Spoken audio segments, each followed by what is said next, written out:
On va parler de la loi sur la protection et réparation des victimes de violences sexuelles. La commission ad hoc Fornarev et des acteurs de la société civile peaufinent le projet de décret sur les mesures d'application. Durant 2 jours, les parties prenantes ont travaillé sur les recommandations d'autres acteurs du domaine pour une amélioration et adaptation de ce projet de décret. C'est grâce au plaidoyer de la première dame Denise Nyakeru Tshisekedi que ce projet a pris corps. Promulguée en décembre 2022, la loi fixant les principes fondamentaux relatifs à la protection, à la réparation des victimes de violences sexuelles liées au conflit et des victimes des crimes contre la paix et la sécurité de l'humanité a fait l'objet des échanges durant 2 jours par la commission ad hoc du Fonds national de réparation des victimes de violences sexuelles et autres crimes contre l'humanité.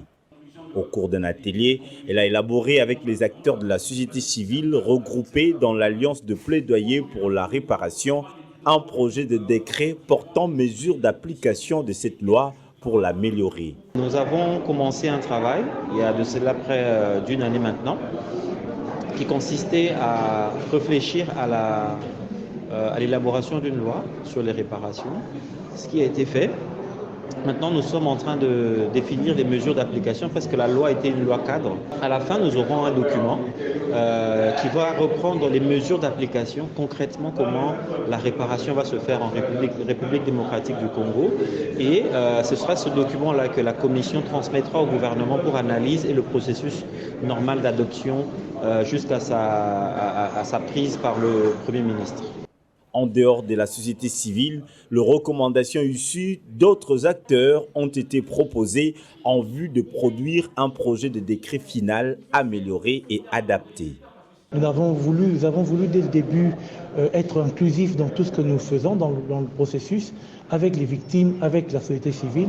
C'est pour ça que les textes ont été envoyés aux organisations qui s'occupent des questions de réparation pour que nous puissions enrichir là où nous avons failli ou là où nous avons omis de mettre certaines choses. Donc nous sommes optimistes et pensons que nous allons aboutir à une application, je dirais pas stricte, mais une application efficiente de ces textes de loi pour la réparation des victimes et le bonheur des personnes qui ont été violées dans ce pays qui était jadis appelé la capitale du viol.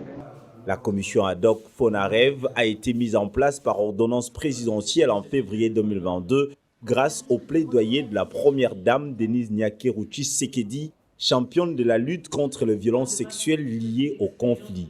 Elle est composée des membres de la présidence, primature, ministère des droits humains, justice, genre, ainsi que des organisations de la société civile, telles que le Mouvement national de survivants, la Fondation Pandi et l'ONG Ma Voisine. Un grand pas franchi dans la reconnaissance et surtout dans la lutte contre les violences en temps de conflit.